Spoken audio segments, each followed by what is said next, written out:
Hello, it's me once again with another video, and today I thought I'd do something a little bit different. Going through my videos, I realized after reading a few comments from somebody talking about Uriah Heep, and I thought, you know what, I did a video about my top favorite, ranking the David Byron albums when he was in the band, my top 20 favorite Ken Hensley songs. If you haven't watched those videos, please go check them out after this one.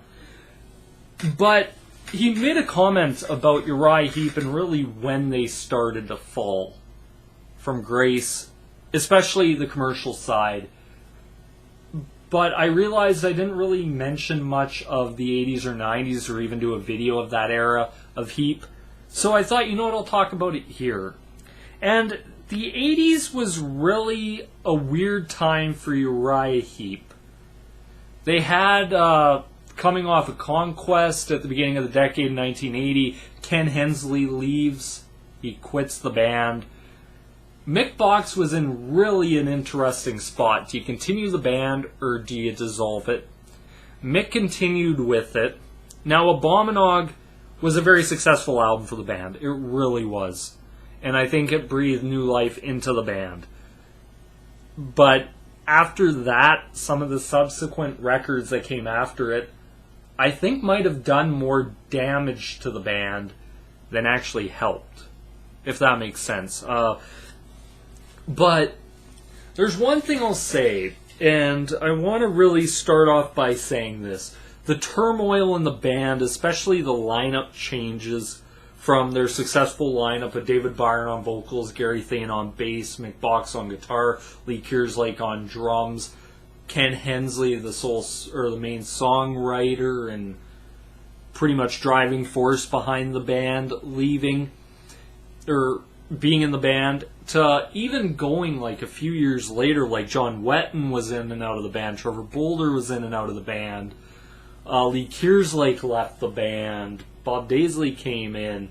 It was really, Chris Slade was in the band. It was a revolving door of members, and it really made for some interesting albums. John Lawton came into the band, Pete Golby in the band, but looking at it, the band turnover could have been a good thing, but to me it did more, I think, to really...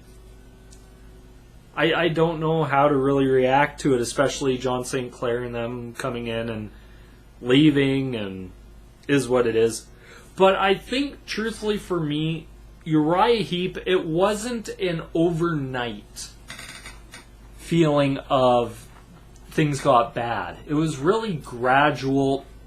And going back and listening to discographies such as Saxon and looking at them, the parallels between them and Uriah Heep are absolutely like spitting image of each other 10 years later.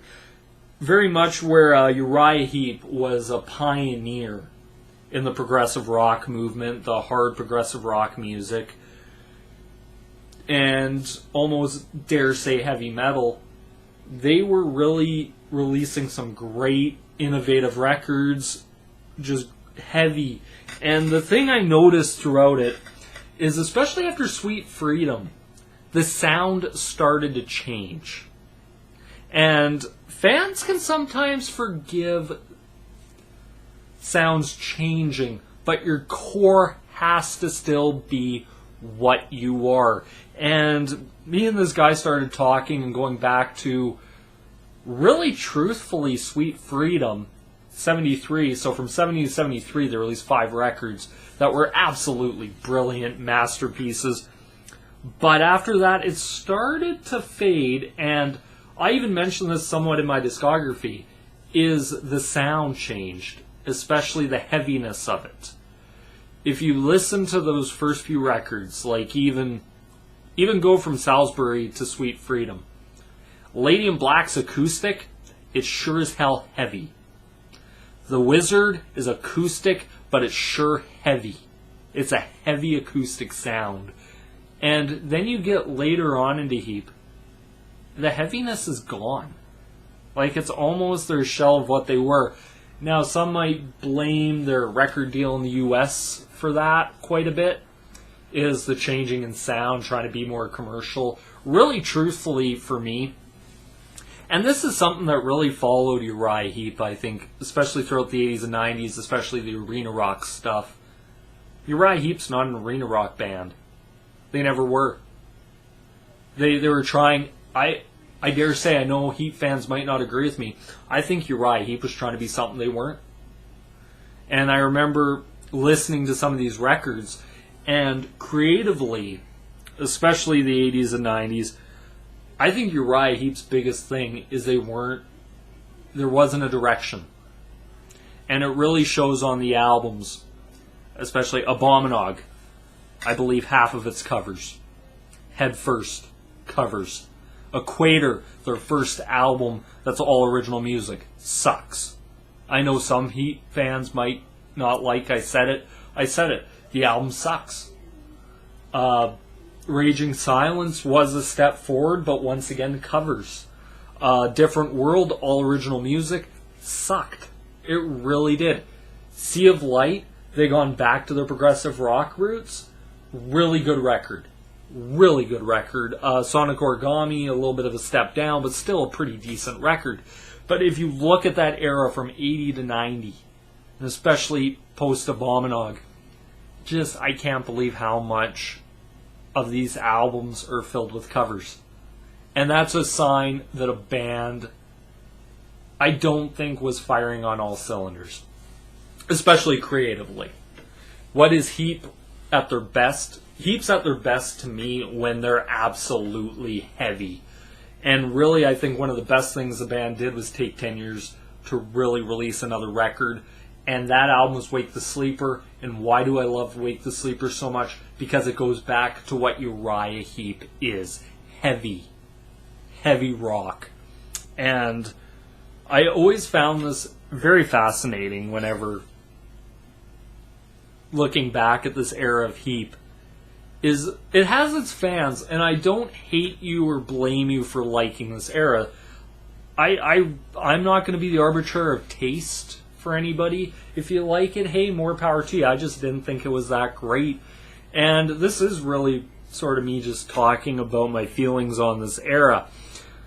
The best thing about this era is I think it brought Bernie Shaw in the band and Phil Lanzon in the band, which I think helped.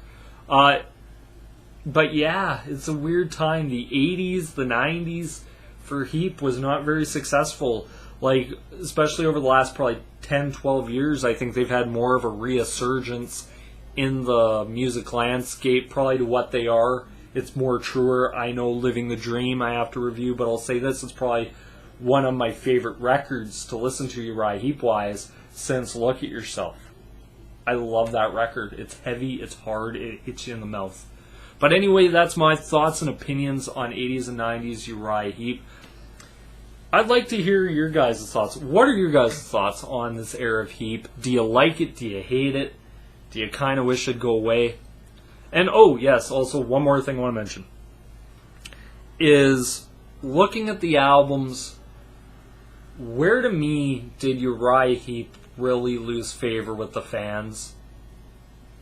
And to me, this is just myself, I liked Innocent Victim. I think its follow-up really set Uriah Heep back, and that was Fallen Angel, that I would say Dare took him 30 years. 30 years to get out of. It really hurt the band. But anyway, that's once again my thoughts and opinions. This is me here signing out. Rock on.